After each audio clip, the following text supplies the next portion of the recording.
What is that? This is wire, just regular 12 gauge house wire.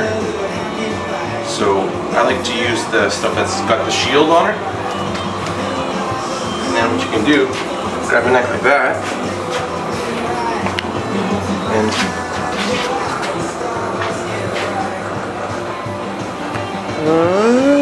wrap around like that.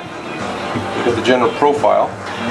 It's very, very accurate now. It can bend a little bit. Then what you do is you measure your width, measure your thickness, and you can put it in the appropriate spot.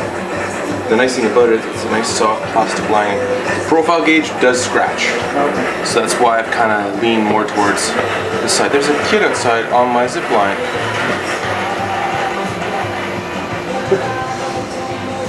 Who is that boy? Oh well. Strange. I wonder how he got into my yard. But basically, there. That's that side. Then, if you want, what you can do is there. You got the two different portions, and then when you're done with the wire, you can just put it aside and use it again. So for me,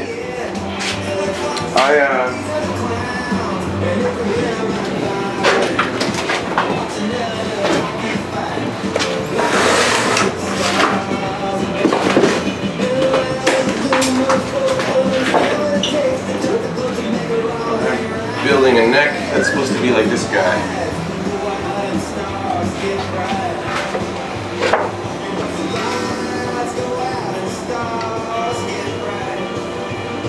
This is a good guide here. So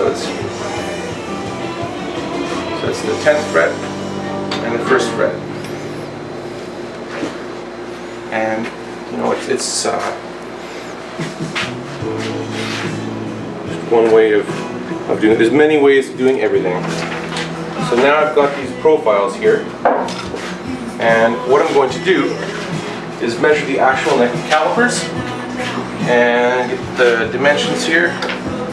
1693, and at the 10th fret it's 2029. Let's see what it's like. Oh, this is good. I have it like pretty much bang on. This is a little wider though, so I'll have to take about 1/15 thou off the width, which is not enough to notice. So the other dimension that you're going to want to figure out is your thickness. So what I'll do, I'll slack off these strings.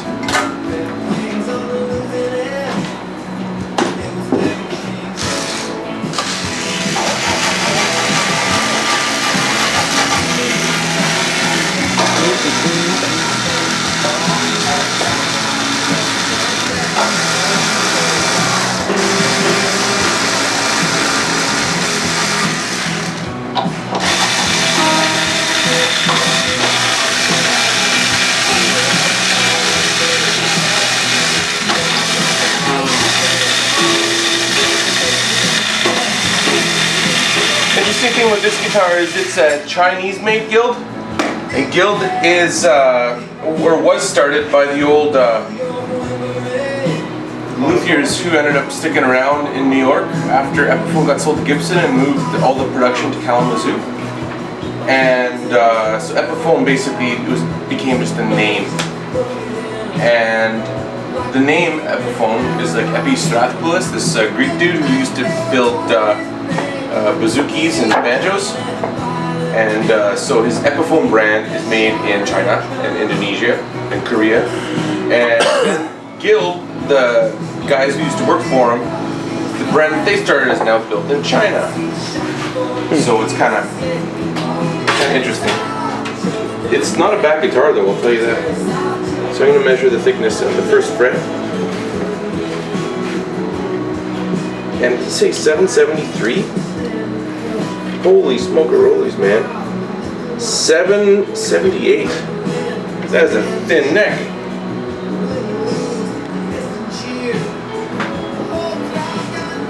And then 10th, 860.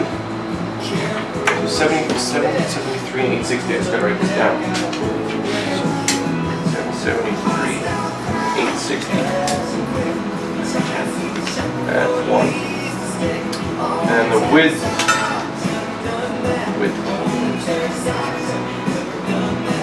So we're going to write down the width of the first fret and the 10th fret. That was 1.693. And 2.0 was 2 point. And 032. You've done this before, right? I did the measuring thing, kind of following along somewhere. So with, let's take this from drawing it out.